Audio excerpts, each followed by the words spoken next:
Welcome to this short preview of Painting the Everyday with Gouache. This course was inspired by a New York artist named Mara Kalman, who is mostly known for her very whimsical New Yorker covers. And I love her work because she's willing to paint anything, and her work is really inspired by her daily life and her walks around the city. So we'll be looking at some of her work in the course.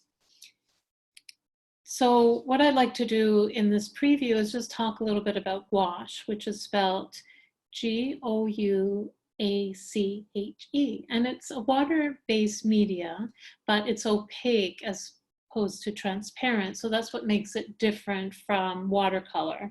So we're using, the paint that I'm using is called M. Graham, and it's made in Oregon, and it's binded with honey. So that's interesting.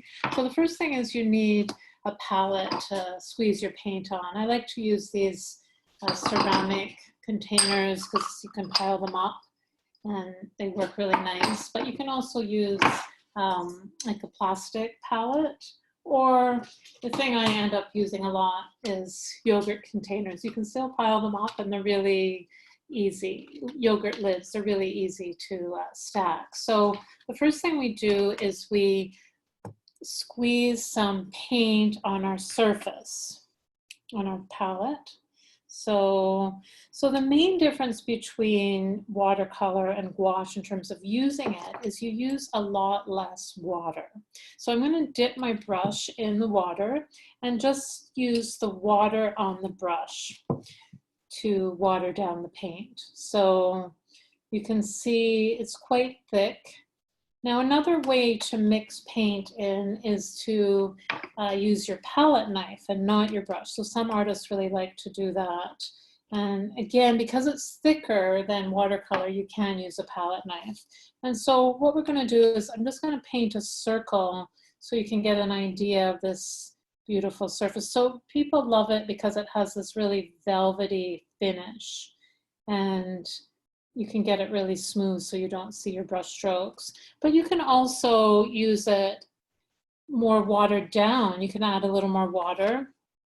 I can add water just with the spray bottle, and you can get a more, a look that's a little more like watercolor, maybe a little more water. So you can see, you can get these different kind of surfaces. You can also use white paint, which is something you don't normally use with watercolor. So you can use white paint to make it lighter. So you have two ways of making it lighter, with water or with white paint. The other nice thing is once this is dry, I can paint on top of it with white, which is something you can't do with watercolor. So you get this nice white, light blue. So that's just some of the variations of value. And so we'll just do this quick exercise so you can get an idea of how you might paint with gouache. And this is something we'll do in class. So we'll just make oval shape. And I'm going to draw some lines through it, just some straight lines. I guess it looks a bit like an egg. Okay, so now I have those lines. The next thing I'm going to do is draw freehand. I'm just going to draw a triangle with my brush. And we're just going to build up a pattern by always adding a triangle that touches the one, at least one before. So, I mean, this is sort of fun because I don't know exactly how it's going to turn out. So you can see it's still touching. And then I might want to introduce other colors. I have some green here, yellow green. So I might see I want to touch the last one and keep painting. So maybe I'll add a few green. This paint is it's got a little dry, but you can, nice thing about gouache as opposed to acrylic is you can wet it up. And then, so this one again, I want to touch the last one that I put down, and I might put one up here, touching the last one. And I could squeeze out some more paint. Maybe I'll use some red. I'll squeeze it out on the plastic lid. Sometimes the paints get a bit dried out, but that's okay. We can add water and it'll be fine. So if I wanted to use my brush again, this is a bit hard, so I might, you know, use my, it would be a good time to use the palette knife, but this is fine. Just for a quick demo. So again, I'll add another triangle, keeping, always touching the one or two of the ones before. So it's a nice way to build up a pattern without having to worry too much about the design. So you see, I'm just building it up. And so even though I'm painting freehand, I still have a structure I'm working with.